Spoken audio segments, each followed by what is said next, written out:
So welcome back. This is going to be a very important lecture of this particular chapter.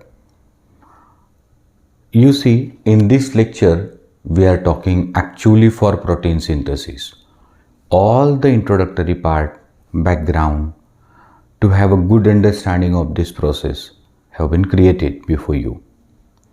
हे जे तुमचं lecture आता आहे, ज्याच्यामध्ये आपण प्रोटीन सिंथेसिस स्टडी करणार आहे, ते सगळ्यात महत्त्वाचं असेल. ही प्रोसेसच महत्त्वाची आहे सेलमध्ये.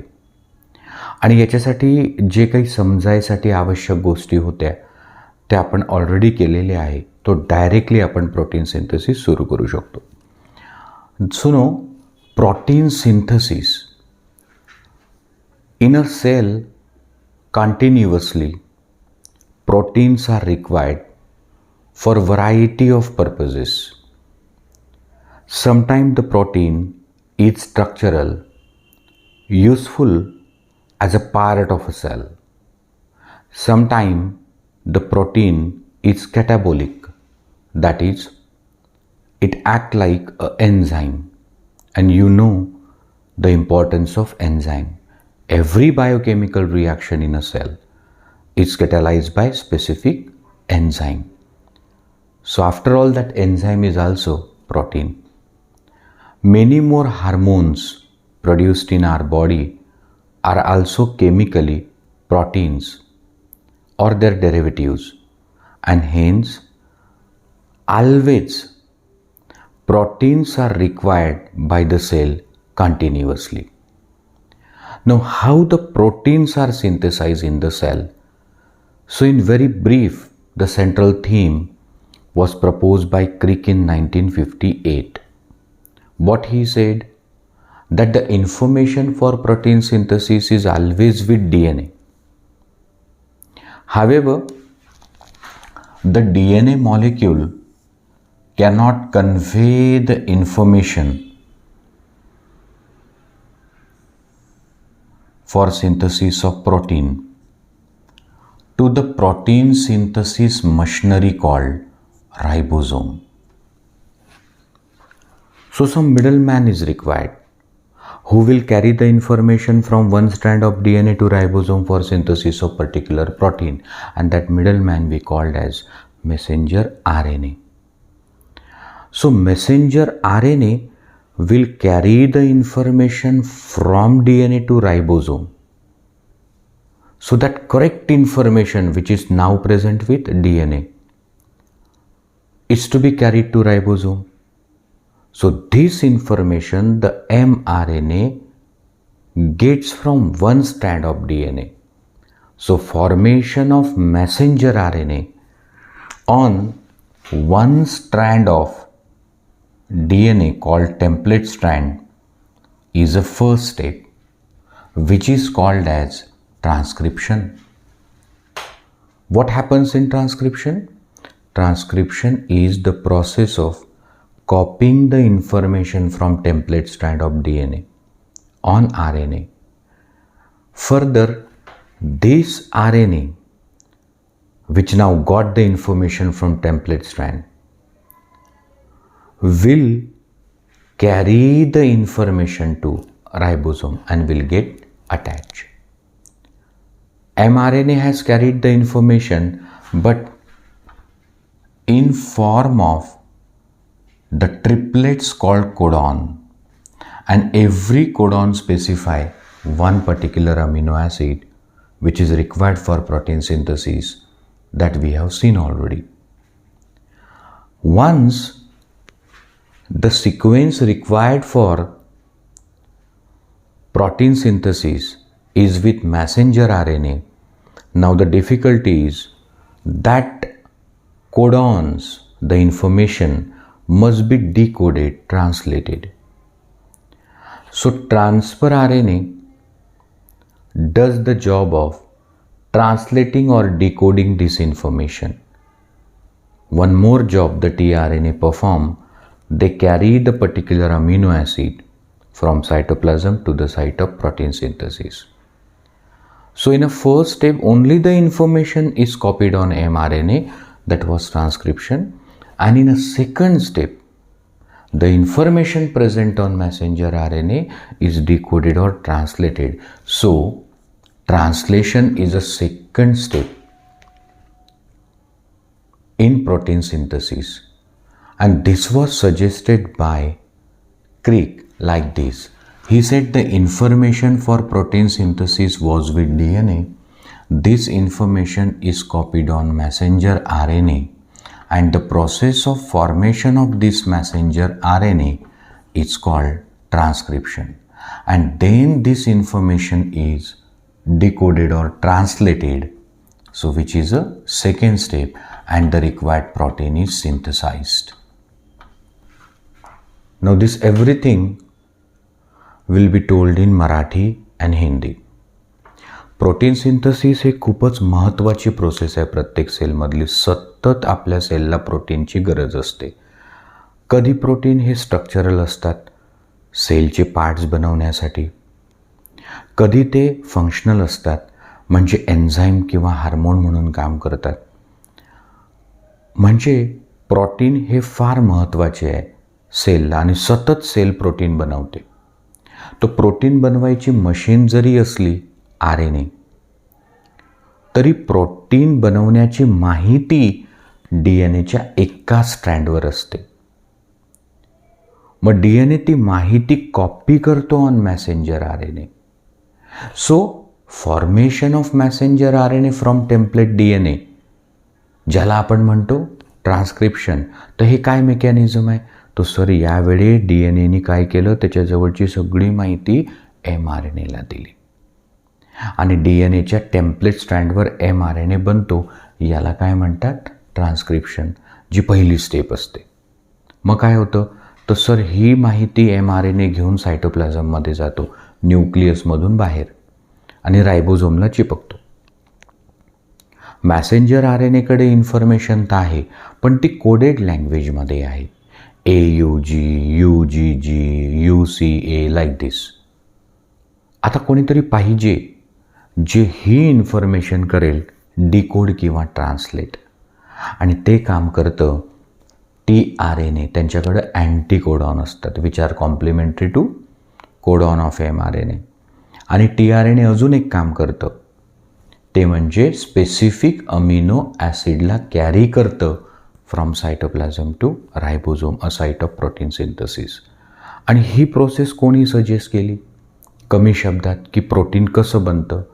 क्रिक साहेबांनी 1958मध्ये.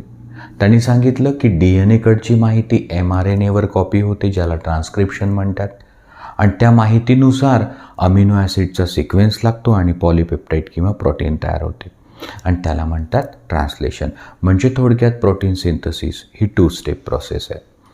देखो, मैंने कहा कि हमारी सेल को 24 घंटे किसी न किसी काम के लिए प्रोटीन की आवश्यकता होती है, और इसीलिए प्रोटीन बनने की जो क्रिया है वो सेल के लिए बहुत इम्पॉर्टेंट है. मैं तो ये कहूँगा कि बिना प्रोटीन जीवित रहना ही संभव नहीं है. क्यों? क्योंकि ये जो प्रोटीन बनेंगे, कभी वो सेल का कोई पार्ट बनाते, कोई पुर्जा हिस्सा बनता है तो उनको स्ट्रक्चरल प्रोटीन कहते, कभी वो कैटालिटिक रहते माने एंजाइम का काम करते, और हम तो जानते कि सेल के अंदर जो भी बायोकेमिकल रिएक्शन होती जिसमें बॉन्ड का ब्रेकिंग या मेकिंग होता, उसको तो बिना एंजाइम तो वो इनिशिएट भी नहीं होती और एक्सेलरेट भी नहीं होती. तो प्रोटीन एंजाइम का भी काम करते. बहुत सारे हमारे हार्मोन जो है वो तो प्रोटीन ही है, और इसीलिए protein synthesis is a very important process. अब क्रिप साहब ने कहा 1958 में कि देखो, प्रोटीन भले ही बनाता होगा राइबोसोम, पर वो प्रोटीन बनाने की इंफॉर्मेशन डीएनए को रहती. डीएनए की 2 स्ट्रैंड सेपरेट होती, और एक स्ट्रैंड जो 3' to 5' है वो टेम्पलेट का काम करती, और अपने ऊपर बनाती है मैसेंजर आरएनए. और ये जो मैसेंजर आरएनए बनता है, जिसे हम कहते transcription, synthesis of mRNA from DNA is called transcription. तो मैसेंजर आरएनए जब बन रहा था तो डीएनए की वास्तव में इंफॉर्मेशन कॉपी हो रही थी, और इस कॉपी करने की क्रिया को ट्रांसक्रिप्शन कहते. बाद में ये मैसेंजर आरएनए वो इंफॉर्मेशन लेके जाता और राइबोसोम को चिपक जाता। मैसेंजर आरएनए के ऊपर इंफॉर्मेशन तो है, पर वो एक कोडेड लैंग्वेज में है। तो जब तक उस लैंग्वेज का नहीं कोई करेगा ट्रांसलेशन, मतलब कि सेकंड स्टेप, तब तक अमीनो एसिड का सीक्वेंस मतलब प्रोटीन नहीं बनेगा। और इस काम में टीआरएनए मदद करते हैं, क्योंकि उनके पास एंटीकोडॉन होता है और टीआरएनए ही लटका लटका कर ले जाते अमीनो एसिड को। ये प्रोसेस जो है प्रोटीन सिंथेसिस, वो 2 स्टेप प्रोसेस है। पहले ट्रांसक्रिप्शन और फिर ट्रांसलेशन। और इस लेक्चर में सिर्फ और सिर्फ ट्रांसक्रिप्शन तक बात होगी। अगले पड़ाव में हम लोग ट्रान्सलेशन देखेंगे। मग सर या लेक्चरमध्ये ट्रान्सक्रिप्शन होणार म्हणजे डीएनएच्या 2 स्ट्रँडपैकी एका स्ट्रँडपासून मॅसेंजर आरएनए बनेल आणि सगळी माहिती डीएनएची एमआरएनएवर कॉपी होऊन जाईल। तो देखो ना, जैसे कि चाय बनाने के लिए चाय पत्ती, दूध, शक्कर, पानी और एनर्जी, इन चीज़ों की आवश्यकता होती है। म्हणजे आईसाहेबांना जर चहा करायचा असेल तर मग सर चहापत्ती लागेल, साखर लागेल, दूध लागेल, पानी लागेल आणि उष्णता। तो वैसे ही प्रोटीन सिंथेसिस के लिए कुछ चीज़ें ज़रूरी है। क्या चीज़ लगने वाली है? तो सर सबसे पहले तो लगेगा टेम्पलेट डीएनए स्ट्रैंड, जिसके ऊपर लिखी है प्रोटीन की इंफॉर्मेशन। म्हणजे डीएनएची टेम्पलेट स्ट्रँड तर पाहिजे, साचा ज्याच्यावर माहिती आहे। दूसरी requirement non genetic RNA. Non genetic RNA, तो चलो हमारे पास टेम्पलेट स्ट्रैंड तो है, पर सिर्फ उससे काम नहीं होगा। मैसेंजर आरएनए लगेगा जो इन्फॉर्मेशन को राइबोसोम तक पहुंचाएगा। टीआरएनए लगेगा जो इन्फॉर्मेशन को डीकोड करेगा, लटका लटका कर अमीनो एसिड लाएगा। और तीसरा जो है राइबोसोमल आरएनए, वो तो राइबोसोम के अंदर है, वो कैटालिटिक रोल भी प्ले करता है। तो असे 3 प्रकारचे लागतात नॉन जेनेटिक आरएनए। तो सर हमारे पास टेम्पलेट स्ट्रैंड है, 3 प्रकार के नॉन जेनेटिक आरएनए है। काफ़ी नहीं है। Protein is a long chain of amino acid. Protein काय असतो? जसं ही रुद्राक्षाची माळा, याच्यातला प्रत्येक मणी रुद्राक्ष म्हणजे अमीनो एसिड, और जिस धागे में इनको पिरोया है वो धागा माने पेप्टाइड बॉन्ड्स। तो कुठलंही प्रोटीन बनवायला काय लागतील? 20 टाइप ऑफ अमीनो ॲसिड्स। हे तिसरी रिक्वायरमेंट आहे।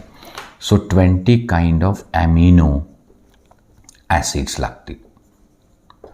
तो ठीक है सर, क्या ये चीज़ें काफ़ी है? नहीं। तुमच्याकडे भलेही टेम्पलेट स्ट्रँड आहे, 3 प्रकारचे आरएनए आहेत आणि अमीनो ॲसिड आहे, अजून काहीतरी लागणार आहे। काय लागणार आहे? So you will be in a requirement of various enzymes. तो मैसेंजर आरएनए आपल्याला बनवायचा आहे, तर DNA dependent RNA polymerase enzyme, main enzyme लागेल, और सारे एंजाइम्स तो आवश्यक है। मग ठीक है सर, टेम्पलेट स्टैंड है, नॉन जेनेटिक आरएनए है, 20 टाइप ऑफ अमीनो एसिड है, एंजाइम्स है जो इस प्रोसेस को कैटालाइज करेंगे। साथ में energy in form of ATP और GTP, that is a energy currency. आपण प्रोटीन सिंथेसिस करतोय म्हणजे ॲनाबॉलिक प्रोसेस आहे, त्याला एनर्जी तर लागेलच बाहेरून। तो एटीपी एंड जीटीपी यहाँ पे लगने वाला है। तो ये सारी चीज़ें आवश्यक है। और मेन बाकी है क्या? वो मशीन जो प्रोटीन बनाती है, end that is ribosome. You know, ribosome are of 2 types, 70S and 80S। तो राइबोसोम की आवश्यकता होगी, क्योंकि वही तो प्रोटीन सिंथेसिस मशिनरी है. तो ठीक आहे, आता आपल्याला प्रोटीन सिंथेसिस कसं महत्त्वाचं आहे समजलं, त्याच्या 2 स्टेप समजल्या.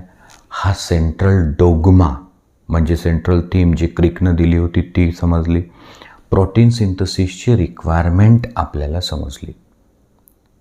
अब हम लोग स्टार्ट करेंगे सिर्फ इस लेक्चर में transcription. So let us start with transcription. पहला point, what is transcription? The process of copying the information from template strand of DNA on messenger RNA is transcription, which is the first step in protein synthesis. म्हणजे sir तुम्ही म्हणता की transcription अशी process आहे ज्याच्यात DNAच्या template स्ट्रँडवरची सगळी माहिती copy होते मॅसेंजर RNAवर, आणि हीच प्रोटीन सिंथेसिसची पहिली स्टेप असते. सेकंड पॉइंट, DNA पासून जेव्हा मॅसेंजर RNA बनतो तो DNA तो डबल स्ट्रँडेड आहे. So one strand is 3' to 5', other strand is 5' to 3'. तो ट्रान्सक्रिप्शनमध्ये DNAच्या दोन्हीही स्ट्रँड पार्टिसिपेट करतात का? नाही सर. जसं DNAचं रेप्लिकेशन होतं, तो during replication both the strand act as a template. जब DNA का रेप्लिकेशन होता है तो दोनों स्ट्रैंड उपयोग में लाई जाती है एज अ टेम्पलेट. पण ट्रान्सक्रिप्शनच्या वेळेस नाही, दोनपैकी एकच स्ट्रैंड करते participate information of messenger RNA, और जिस स्ट्रैंड पे बनने वाला है मैसेंजर RNA उसे कहते टेम्पलेट स्ट्रैंड.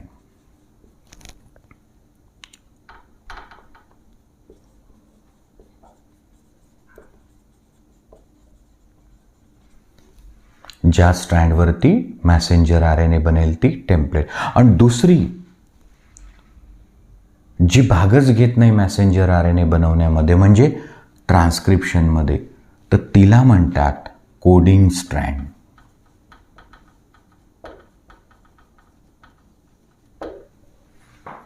तो अब ये ध्यान रहे कि during the process of transcription only one DNA strand participate. कौन सी? Which is 3' to 5' called template strand. और कौन पार्टिसिपेट नहीं करत?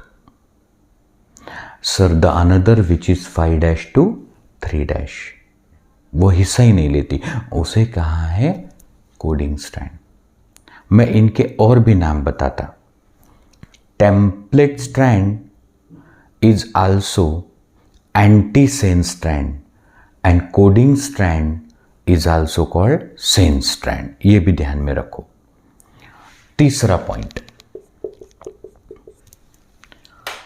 ट्रान्सक्रिप्शन मध्ये DNAच्या टेम्पलेट स्ट्रँड पासून फक्त मॅसेंजर RNAच बनतो का? नहीं. ट्रांसक्रिप्शन में DNA की टेम्पलेट स्ट्रैंड से सिर्फ मैसेंजर RNA ही बनता है क्या? नहीं. फिर मैसेंजर RNA बनो, राइबोसोमल RNA बनो या ट्रांसफर RNA बनो, the formation of any kind of non genetic RNA from template strand of DNA is transcription. मग सर तुम्ही तर म्हणता की DNAच्या टेम्पलेट स्ट्रँडपासून mRNA बनू शकतो, rRNA बनू शकतो, tRNA बनू शकतो, आणि याला ट्रांसक्रिप्शन म्हणतात. हो, एंजाइम अलग अलग लगेंगे. ध्यान रहे, in eukaryotes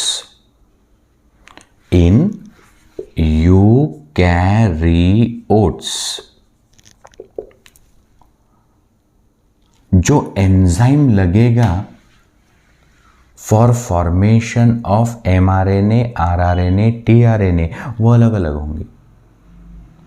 RNA polymerase 1 for ribosomal RNA,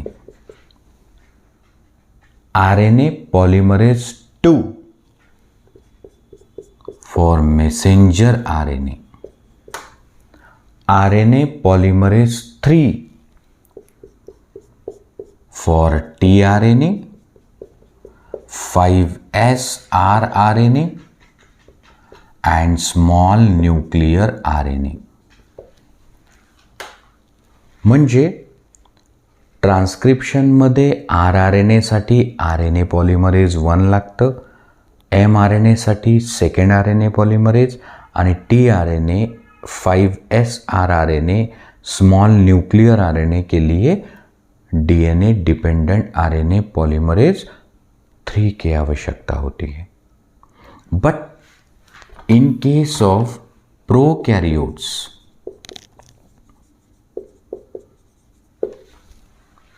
in case of prokaryotes जैसे bacteria and cyanobacteria,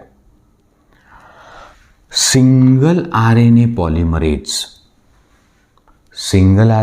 polymerase can transcribe, can produce mRNA, rRNA as well as tRNA. इस बात का भी ध्यान रहे. तो सर अभी आपने कहा कि डीएनए रेप्लिकेशन में दोनों स्ट्रैंड उपयोग में आती है as a template,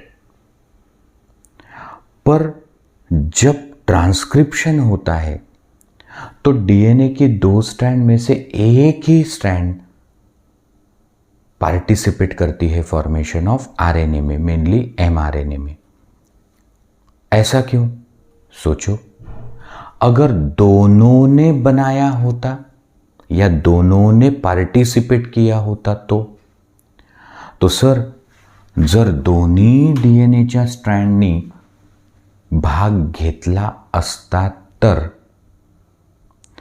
2 Messenger RNA बनले असते, एक टेम्पलेट स्ट्रँडवर आणि एक कोडिंग स्ट्रँडवर.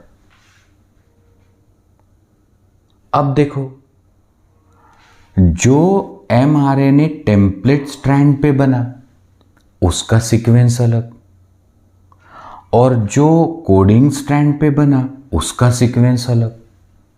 म्हणजे जर दोन्ही डीएनएच्या स्ट्रँडने कोणाला जसा प्रश्न पडला की सर रेप्लिकेशनमध्ये दोन्ही स्ट्रँड भाग घेतात, मग ट्रान्स्क्रिप्शनमध्ये एकच का भाग घेते? जर दोघींनी भाग घेतला असता तर 2 mRNA बनले असते, आणि दोन्ही mRNAचा सिक्वेन्स थोडी ना सारखा असता. मग जर 2 mRNA सायटोप्लाझममध्ये आले असते तर 2 वेगळे प्रोटीन बनले असते, कॉम्प्लिकेट झाली असती प्रोसेस. अजून एक पॉसिबिलिटी आहे. ती पॉसिबिलिटी अशी की समजा टेम्पलेट स्टँडवरही बनला mRNA आणि कोडिंगवरही बनला असता mRNA आणि ते सायटोप्लाझममध्ये आले असते, तर 2 सिंगल स्ट्रैंडेड mRNA मिळून बनली असती डबल स्ट्रैंडेड mRNA. और अगर वो डबल स्ट्रैंडेड बना होता mRNA तर त्याचं नसतं झालं ट्रांसलेशन, और म्हणून 2 में से एक ही स्ट्रैंड करती है पार्टिसिपेट. अब अगला सवाल, ये जो सवाल मैं करता हूं खुद से, वो क्यों? वो इसलिए कि आप हमारे सामने नहीं हो, और सवाल से ही आप सोचना शुरू करते. देखो, जब तक कोई आपको कुछ पूछता नहीं तब तक थोड़ी ना ब्रेन सोचेगा. मग सर तुम्ही पहिला प्रश्न केला की ट्रान्स्क्रिप्शनमध्ये दोन्ही स्ट्रँड का हिस्सा घेत नाही, तुम्हीच उत्तर सांगितलं. असं झालं असतं तर 2 mRNA बनले असते आणि 2 वेगळे प्रोटीन बनले असते, किंवा 2 mRNA मिळून एक डबल स्टैंडर्ड mRNA बनला असता और उसका ट्रांसलेशन ना हुआ होता. यह पॉसिबिलिटी है. अब कोई अच्छा छात्र है तो वो बोलेगा कि ठीक है सर, डीएनए की 2 में से एक ही स्ट्रैंड पार्टिसिपेट करती, हमने मान लिया, तो फिर वो 3' to 5' वाली ही क्यों, 5' to 3' वाली क्यों नहीं? की ठीक आहे सर, तुम्ही म्हणता ना DNA च्या 2 स्ट्रँडपैकी एकच भाग घेते, मग जी भाग घेते ती 3' to 5' वालीच का भाग घेते? मग 5' to 3' वाली का नहीं? तो उसका उत्तर सुनो कि the strand which is 3' to 5' act as a template for synthesis of messenger RNA because यहां पर आपको मैसेंजर RNA बनाने के लिए कौन सा एन्झाईम चाहिए? तुम्हाला मॅसेंजर RNA बनवायचं असलं तर एन्झाईम कोणतं लागतं? Sir, DNA dependent RNA polymerase. DNA वर डिपेंडंट असलेलं RNA बनवणारं, so DNA dependent RNA polymerase लगता. और ये DNA डिपेंडेंट RNA पॉलीमरेज की भी है कंडीशन कि मैं बना सकता मैसेंजर RNA ओनली 5' to 3'. जसं DNA रेप्लिकेशनमध्ये आपण पाहिलं की नवीन स्ट्रँड नेहमी 5' to 3' बनते, तसं मॅसेंजर RNA बनवणारं एन्झाईम RNA पॉलिमरेज फक्त रिॲक्शन कोणत्या डायरेक्शनमध्ये घेऊन जाते? 5' to 3'. म्हणजे RNA पॉलीमरेज की एक्टिविटी सीमित है 5' to 3'. और अगर वो 5' to 3' काम कर सकता तो टेम्पलेट मस्ट बी 3' to 5'. हे त्या प्रश्नाचं उत्तर. सर, जब होता है DNA रेप्लिकेशन तो पूरा DNA डबल हो जाता. आप ध्यान दीजिए मेरे लाइन पर. सर, यू सेड कि during the process of DNA replication the entire amount of DNA present in a nucleus got doubled. Entire length of DNA has got doubled. However, the thing is different in case of transcription. And what is the difference?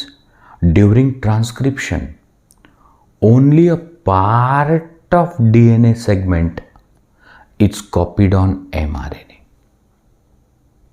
In Marathi, DNA replicationच्या वेळी पूर्ण DNA double होतो, पण ट्रान्स्क्रिप्शनच्या वेळी पूर्ण DNA पासून mRNA बनत नाही. फक्त DNAचा पर्टिक्युलर पोर्शन जो असतो, DNAचा पर्टिक्युलर सेगमेंट, तेवढ्यावरच बनतो mRNA. म्हणजे तेवढीच इन्फॉर्मेशन केली जाते कॉपी. तो सर, फर्ज करो कि ये कोई एक DNA है. म्हणजे आपण उदाहरण घेऊ की समजा हा एक DNA आहे. तो मैसेंजर RNA पूरे DNA के ऊपर नहीं बनेगा. नहीं, वही तो मैं बता रहा कि the process of transcription is not through out the length of DNA. The entire DNA is not copied on mRNA. तो सिर्फ वही पोर्शन होता है ट्रांसक्राइब एज मैसेंजर RNA जिसके पास है इंफॉर्मेशन. म्हणजे सर, समजा इंफॉर्मेशन यहां से यहां तक है, तो फिर इस तरफ और इस तरफ का DNA नहीं होगा ट्रांसक्राइब. म्हणजे इन्फॉर्मेशन इथून इथपर्यंतच आहे, तर मग इकडेही नाही, इकडेही नहीं, फक्त तेवढाच पोर्शन कॉपी होतो. जैसे आप लोग एग्जामिनेशन फेस करते, आपके पास एक पैराग्राफ दिया जाता अपने अंग्रेजी के पेपर में, एक स्टोरी लिखी होती है और स्टोरी के ऊपर कुछ क्वेश्चंस होते हैं. तो सपोज क्वेश्चन है, भगवान राम किस भूप्रदेश के राजा थे। तो आप उस पैराग्राफ को पढ़ते और वहाँ आपको लाइन मिल जाती कि भगवान राम अयोध्या भूप्रदेश के राजा थे, तो उतना ही आप करते हैं कॉपी। तो तसं DNA रेप्लिकेशनमध्ये भले पूरा DNA डबल होतो, पण ट्रान्स्क्रिप्शनमध्ये पूर्ण DNA कॉपी होत नहीं। जिथून जिथपर्यंत आहे इन्फॉर्मेशन, जहाँ से जहाँ तक उतना ही किया जाता कॉपी, तो उतनी इन्फॉर्मेशन भेज दी जाती कि बस इतनी है, इसका प्रोटीन बनाओ। तो सर मग यहाँ से यहाँ तक इन्फॉर्मेशन कॉपी करके बनता मैसेंजर RNA, आणि मॅसेंजर RNA बनवण्यासाठी काय लागतं? DNA dependent RNA polymerase. ठीक है, मान के चलो कि ये है RNA पॉलीमरेज एन्झाइम। ठीक है ना, हे आहे RNA पॉलीमरेज एन्झाइम। मग याला कसं माहिती कि हमें mRNA बनवाना है सिर्फ यहां से यहां तक? How could the enzyme know which particular part of DNA is to be copied as messenger RNA? So there must be some site that flank the structural gene. Structural gene म्हणजे जी protein बनवण्याची माहिती असते ना, त्याला structural gene म्हणतात। तो कोणीतरी पाहिजे ना जो सांगेल की इथून इथपर्यंत आहे। तो देखो, जहां से इंफॉर्मेशन शुरू होती, प्रोटीन बनाने की इंफॉर्मेशन जहां से शुरू होती उसे कहा गया प्रमोटर साइट। जहां समाप्त होती उसे कहा है टर्मिनेटर साइट। और जो एक्चुअल इंफॉर्मेशन है that is called structural gene. समजलं? म्हणजे आपण पूर्ण पॅराग्राफ लिहितो का पहिल्या प्रश्नाचं उत्तर नाही। भगवान रामचंद्र कोण्या राज्याचे राजा होते? तर अयोध्येचे। तेवढंच आपण खाली कॉपी करतो। तर तसं कोणीतरी पाहिजे कि इथून इथपर्यंत उत्तर लिहा। कोई चाहिए जो बताए अरे यहाँ से इंफॉर्मेशन है प्रोटीन बनाने की यहाँ तक। तो जहाँ से इंफॉर्मेशन रहती उसे कहते प्रमोटर साइट, जहाँ वो समाप्त होती उसे कहते टर्मिनेटर साइट, और जो वास्तव में इंफॉर्मेशन है that is called structural gene. आणि लक्ष ठेवा, या तिघांचं मिळून बनते transcription unit. So transcription unit consists of promoter site, structural gene, terminator site. तो एखाद्या हुशार पोराने म्हटलं, सर हा आहे RNA पॉलिमरेज नावाचा एन्झाइम, याला कसं माहिती की इथे आहे प्रमोटर साइट? कोणी सांगितलं एन्झाइमला कि तू जाके यहां चिपक? तो इस RNA पॉलिमरेज एन्झाइम के साथ दो इंपॉर्टेंट रहते cofactors. One is sigma and one is a rho factor. ध्यान दीजिए, RNA पॉलीमरेज एंजाइम के पास मैंने कहा सिग्मा और रो, ये दो फैक्टर्स रहते। सिग्मा फैक्टर RNA पॉलीमरेज को दिखाता promoter site. Sigma factor RNA polymerase एंजाइमला दाखवते प्रमोटर साइट आणि म्हणते तू यहां जाके चिपक.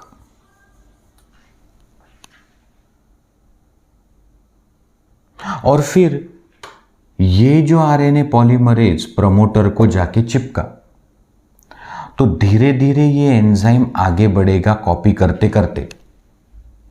म्हणजे हे एंजाइम इथे चिपकलं तो हे आले कॉम्प्लीमेंट्री राइबोन्यूक्लियोटाइड्स और इनको जोड़ा गया. तो बस रुक जाओ यहां पर. हे सांगणारं कोण असते? तो सर रो फॅक्टर उसे दिखाता टर्मिनेटर साइट. आता लक्ष ठेवा, RNA polymerase enzyme always bind to promoter site. RNA polymerase enzyme binds to promoter site and promoter site is shown by sigma factor. RNA polymerase enzyme stop at terminator site and this site is shown by rho factor. तो आता लक्ष ठेवा, promoter site, terminator site, structural gene म्हणजे transcription unit. ये नीट question है. तो अब हमको एक्चुअल में ट्रांसक्रिप्शन की प्रोसेस स्टार्ट करनी है. ये तो मैंने प्रिलिमिनरी आपको आयडिया दी है. आता ॲक्च्युअल सांगतो की कसं होते ट्रान्स्क्रिप्शन आणि इन्फॉर्मेशन कशी कॉपी होते. एक बात तो पक्की है कि the sequence of bases present on template strand, म्हणजे जी टेम्पलेट स्ट्रँड आहे 3' to 5', त्याच्यावर जो काही असेल सिक्वेन्स, समजा इथून इकडे सिक्वेन्स असेल T A C G A T C A T, हा जर सिक्वेन्स असेल टेम्पलेट स्ट्रैंडवर, तो मैसेंजर आरएनए जो होगा वो इसके होगा कॉम्प्लीमेंट्री. म्हणजे टेम्पलेटवर बाबा जो काही क्रम असेल ना, तर त्याच्या कॉम्प्लिमेंटरी असेल की नाही ऑन मॅसेंजर आरएनए. हो सर. मग टी आहे तर ए आहे तर यू, सी है तो जी है तो सी, ए है तो यू, टी है तो ए, सी है तो जी, ए है तो यू और टी है तो ए. तो हा असा बनेल messenger RNA. So sequence of basis on mRNA is complementary to the template strand and same as that of coding strand.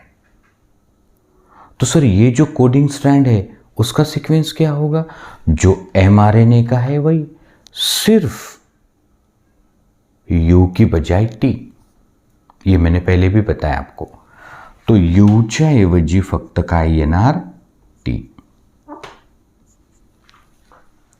हे लक्षात ठेवा. तो टेम्पलेट स्ट्रैंड है 3' to 5', तो mRNA जो बनेगा वो होगा 5' to 3' ऑलवेज. और अब हम लोग आगे जाएंगे. Now how transcription occurs, actually how messenger RNA is produced on a template strand. तो यहाँ पर ध्यान दो, जैसे ये न्यूक्लियस के अंदर डीएनए है,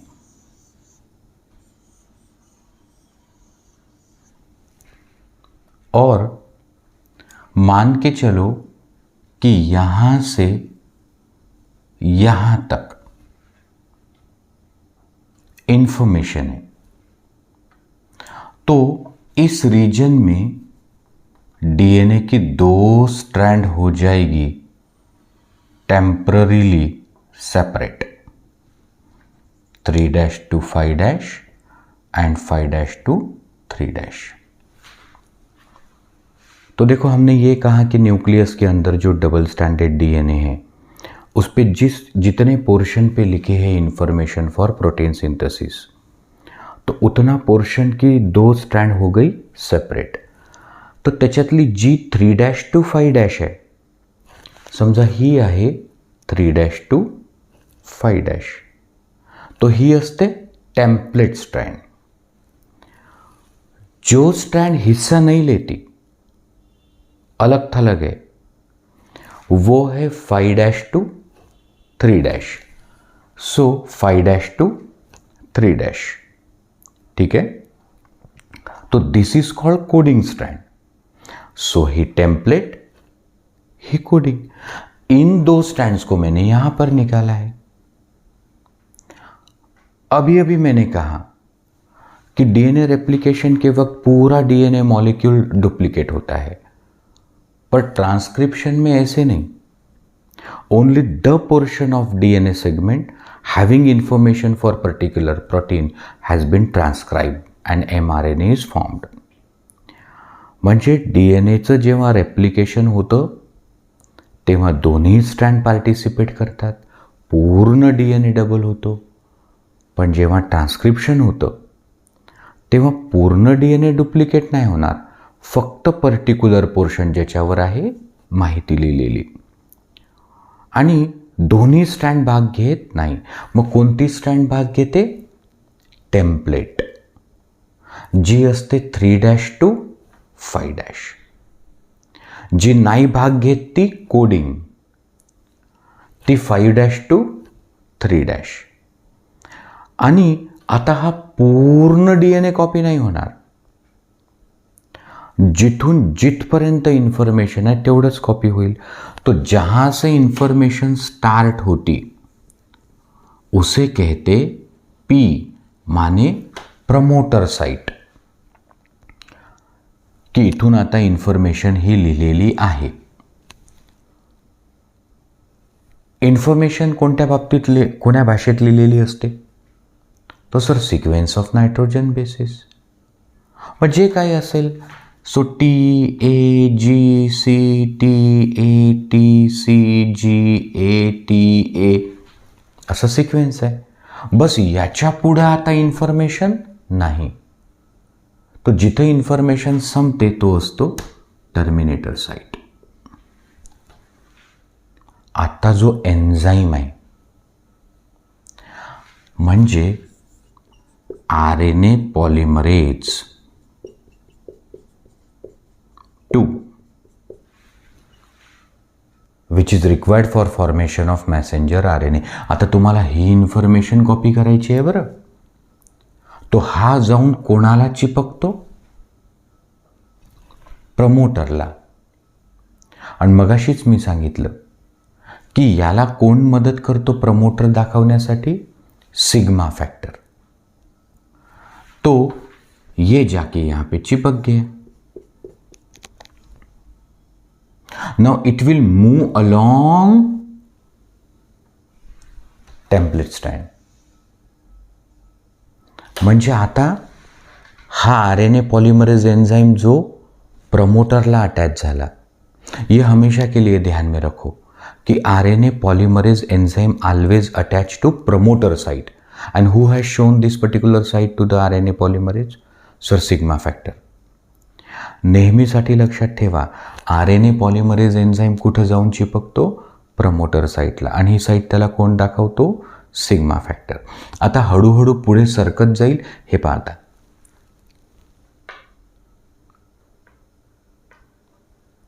हळूहळू पुढे सरकत जाईल हा एन्झाईम आणि इथे येतील complementary रायबोन्यूक्लियोटाइड.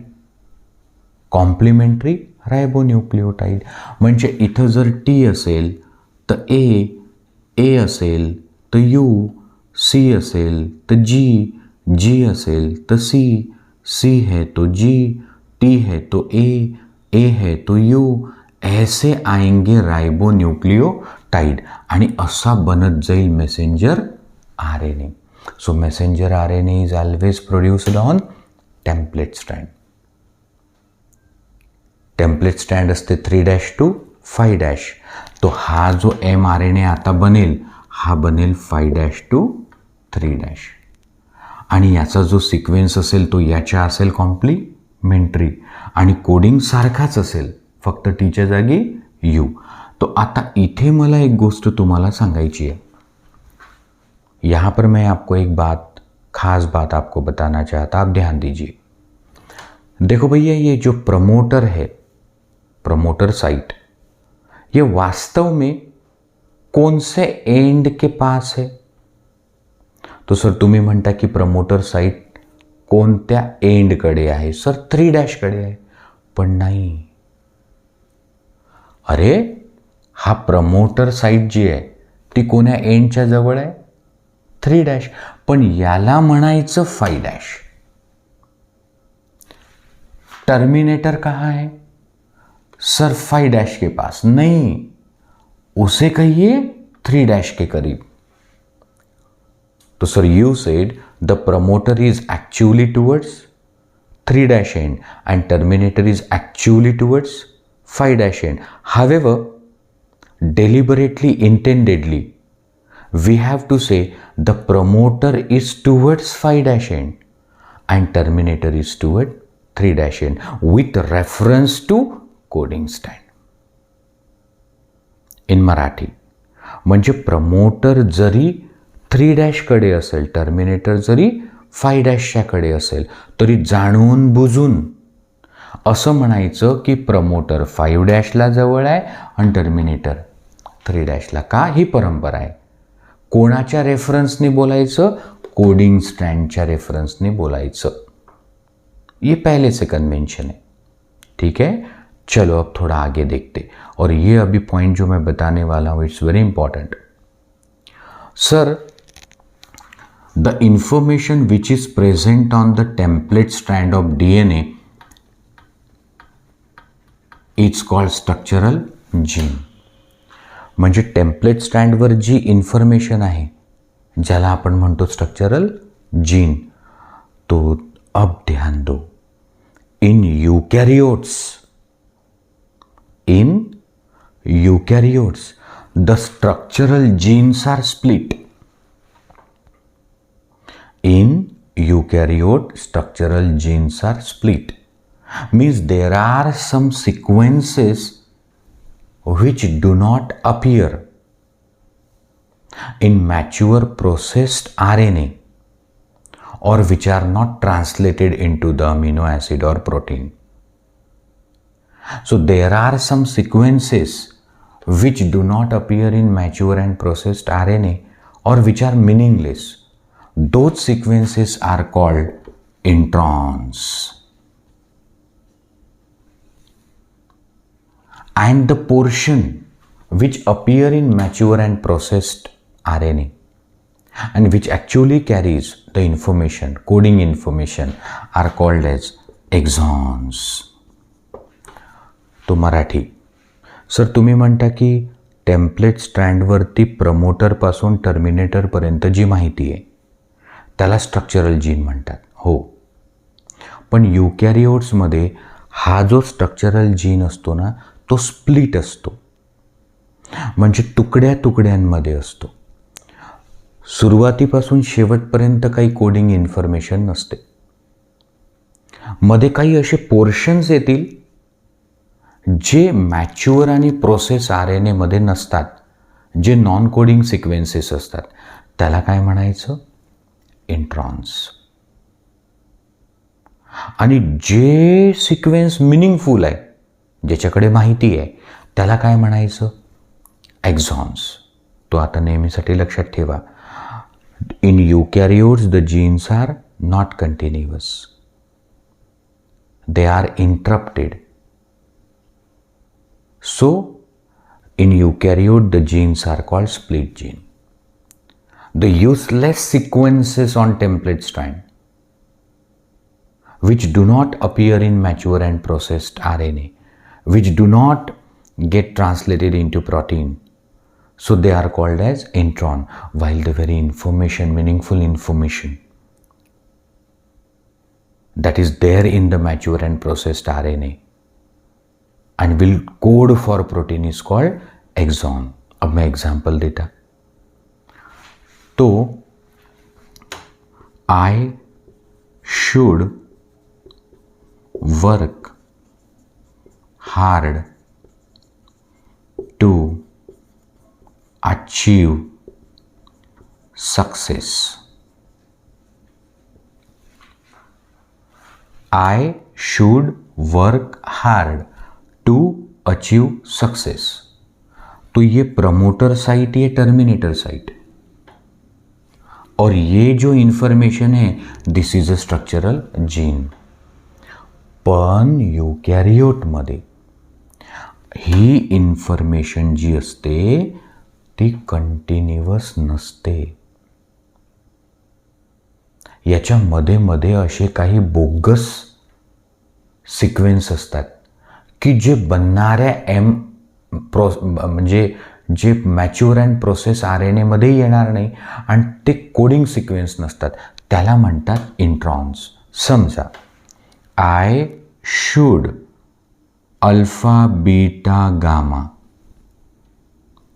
Work hard XXXX to achieve beta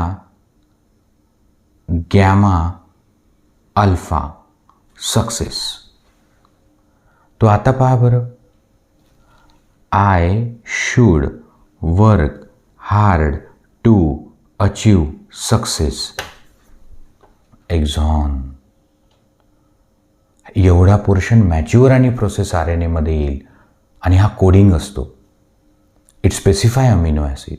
पण हे मुगाच I should alpha beta gamma work hard XXXX to achieve beta gamma alpha success. तो हा जो पोर्शन है वो मैच्योर प्रोसेस RNA में आता भी नहीं और वो नॉन कोडिंग है, उसे कहते हैं इंट्रॉन. और ऐसे बोगस सीक्वेंस बीच बीच में रहते हैं इन यूकैरियोट, इसलिए यूकैरियोट्स के जीन होते हैं स्प्लिट. तो सर मग आता ही जी इन्फॉर्मेशन कॉपी होऊन mRNA तयार होईल. I said so when this information present on the template stand will be copied in form of messenger RNA. So whether this immature messenger RNA will have that non-coding sequences? Template stand के ऊपर जो information लिखी है protein बनाने की, उसमें तो आप कहते हैं कि कुछ बोगस सीक्वेंसेस है. तो ये जो RNA अब बनेगा, क्या उसमें वो बोगस सीक्वेंसेस आएंगे? हाँ, अनफॉर्चुनेटली. सो ये बोगस सीक्वेंसेस उसमें आएंगे.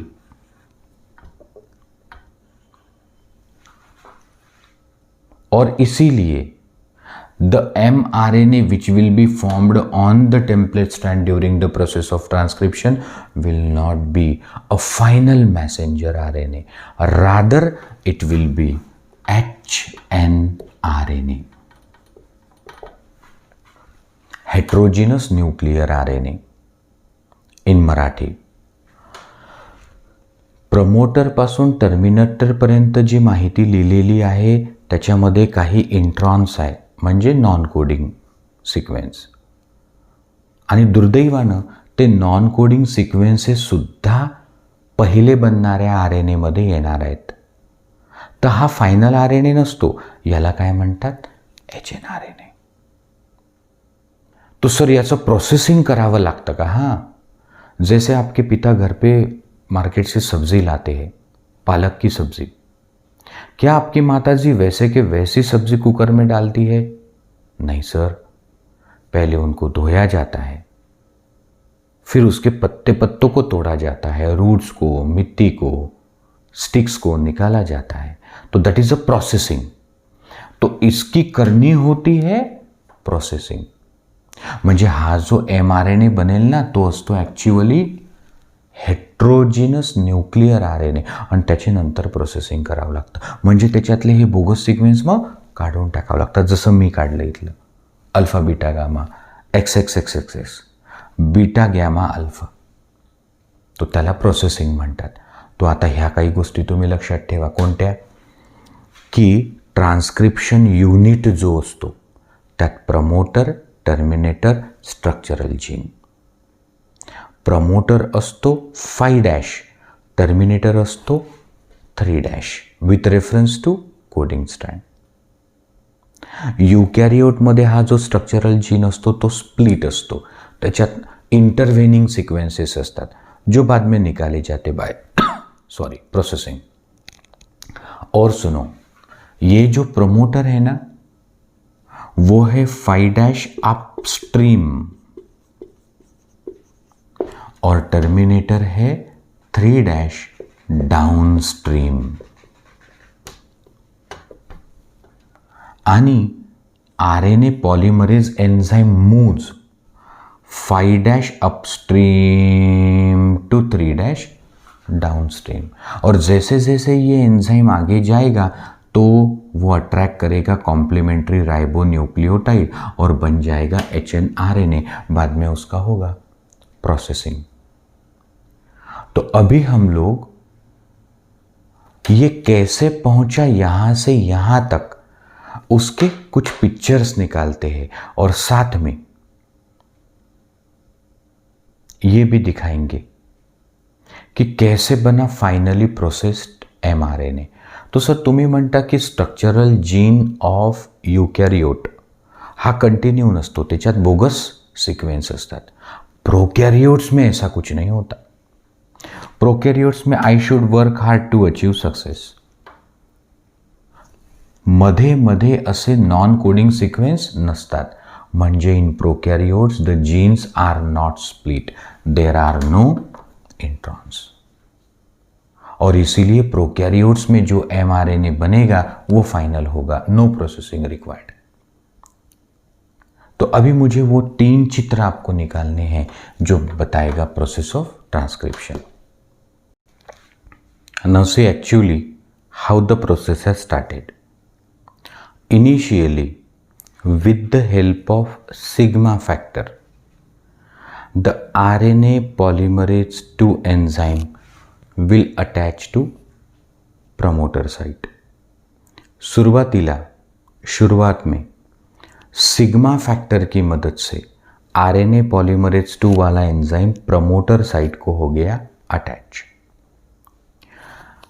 Gradually, it moves 5' upstream to 3' downstream on the template strand। तो जो RNA पॉलिमरेज 2 एन्झाइम अटॅच झाला होता प्रमोटरला तो 5' अपस्ट्रीम कडून 3' डाउनस्ट्रीम कडे सरकत जातो आणि तसे तसे कॉम्प्लिमेंटरी राइबोन्यूक्लियोटाइड्स अटॅच होत जातात। जसं मी आता सांगितलं, just I told you, if it is T, here A. If it is A, here will U, like this. So transcription also involve 3 steps: initiation, elongation, termination. Initiation सुरुवात, elongation आणि termination. तो initiation is because of sigma factor, termination is because of rho factor. आणि sir मग elongation कोण करतं? RNA polymerase enzyme. तो तुमचं म्हणणं आहे की इथे प्रमोटरला RNA पॉलिमरेज आला होता आणि तो हळूहळू टर्मिनेटरपर्यंत पोहोचला। आपका कहना है कि RNA पॉलिमरेज एन्झाइम चिपका था प्रमोटर को और वो धीरे धीरे आगे गया और पीछे से न्यूक्लियोटाइड चिपकते गए, RNA बनता गया और एक समय आया जब वो पहुंच गया टर्मिनेटर साइट को। तो देखो मैंने इस चित्र में दिखाया की आपला हा RNA पॉलिमरेज P पासून कुठपर्यंत पोचला? T पर्यंत, आणि हा बनला HNRNA. Now why this is HNRNA? Because just I told you, this structural gene is split. It has non-coding informations called intron along with coding information called exon.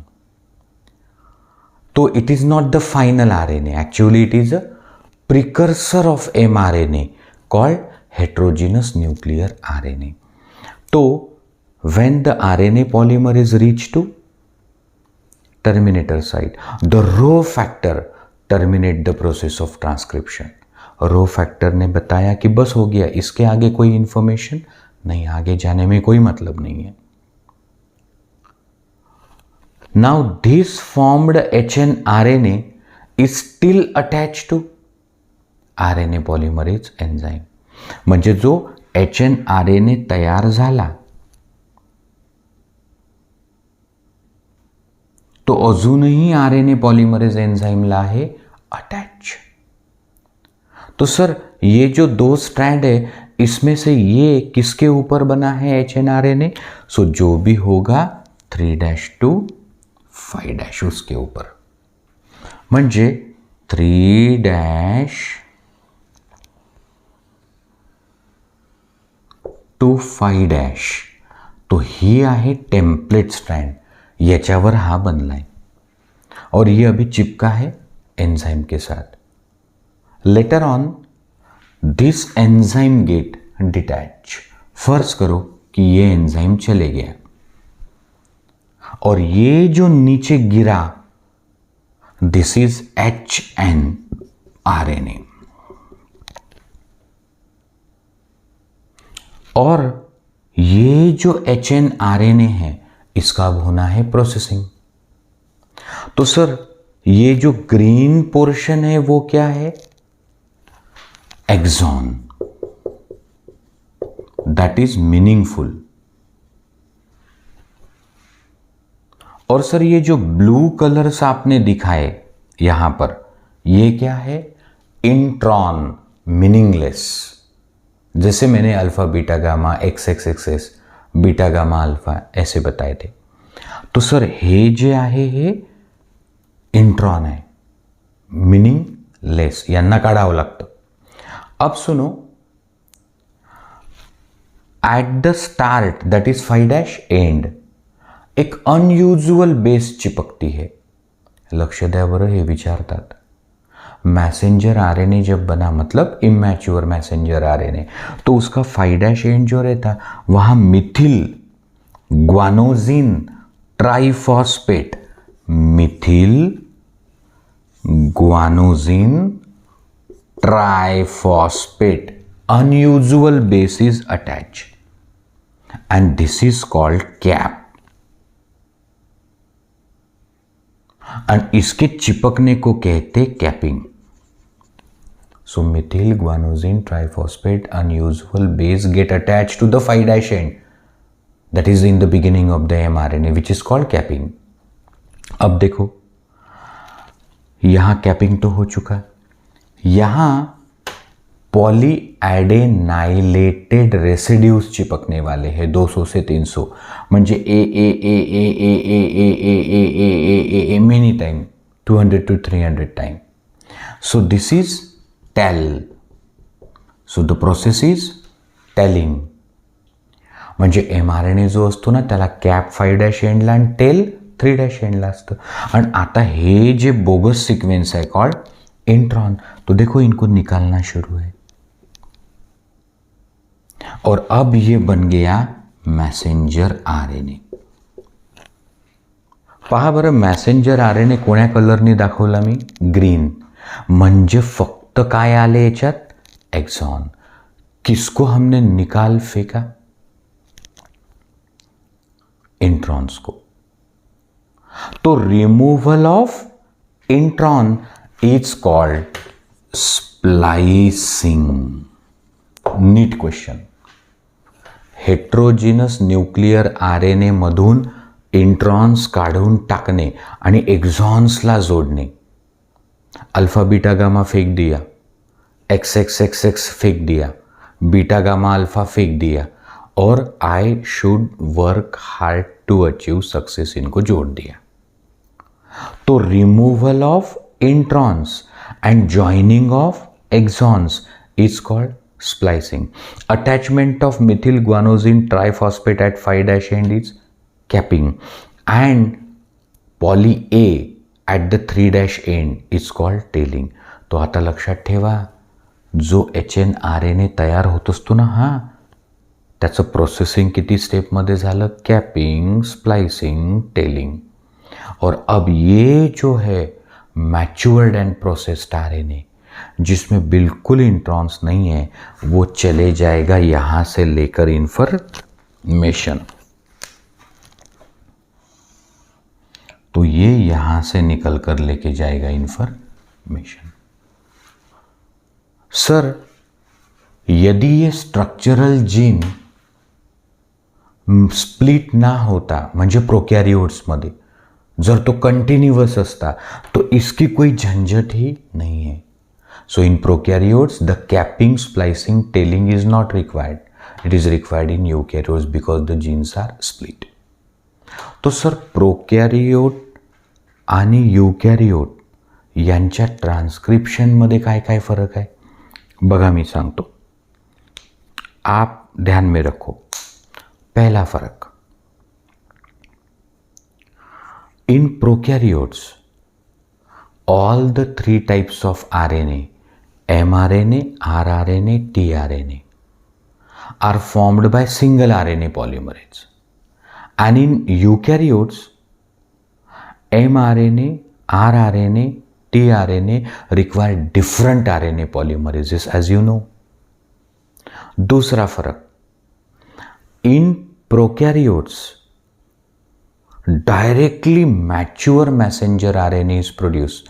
No capping, splicing, tailing, no processing required.